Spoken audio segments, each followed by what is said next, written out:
የኢትዮጵያ ንግድ ባንክን ከ27.8 ሚሊዮን ብር በላይ በማጭበርበር የተጠረጠሩ ሰራተኞች ታሰሩ።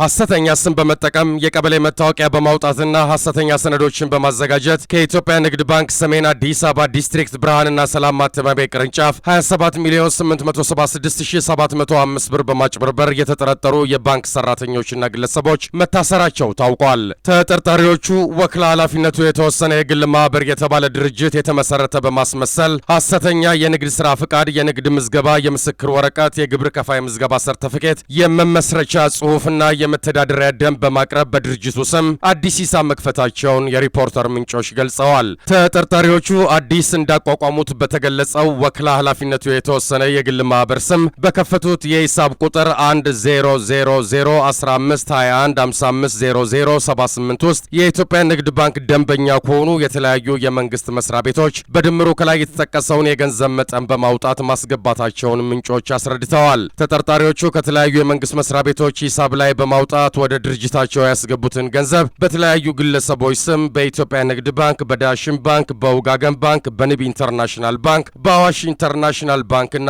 በሁሉም የመንግስትና የግል ንግድ ባንኮች ሂሳብ በመክፈት ገንዘቡን ቀናንሰው ማስቀመጣቸውም ተጠቁሟል። የተወሰኑ ተጠርጣሪዎች በቁጥጥር ስር ውለው ፍርድ ቤት በመቅረብ የ14 ቀናት ተጨማሪ የምርመራ ጊዜ የተጠየቀባቸው ሲሆን ያልተያዙ ተጠርጣሪዎችን ለመያዝ ፖሊስ በክትትል ላይ መሆኑም ታውቋል። ባንኩ የጠረጠራቸውን ሰራተኞች ስም ዝርዝር በመጥቀስ እንዲከታተልለት ለፌዴራል የሥነ ምግባርና ጸረ ሙስና ኮሚሽን ያመለከተ ቢሆንም ኮሚሽኑ የክትትሉንና የምርመራ ስራውን ለፌዴራል ፖሊስ ኮሚሽን የወንጀል ምርመራ ዘርፍ ማስተላለፉ ታውቋል። የፌዴራል የወንጀል ምርመራ ዘርፍ የተወሰኑትን ተጠርጣሪዎች በቁጥጥር ስር አውሎ እየመረመረ መሆኑን የ11 ተጠርጣሪዎችን የባንክ ሂሳብ እንዲታገድ ማድረጉን የሪፖርተር ምንጮች አረጋግጠዋል።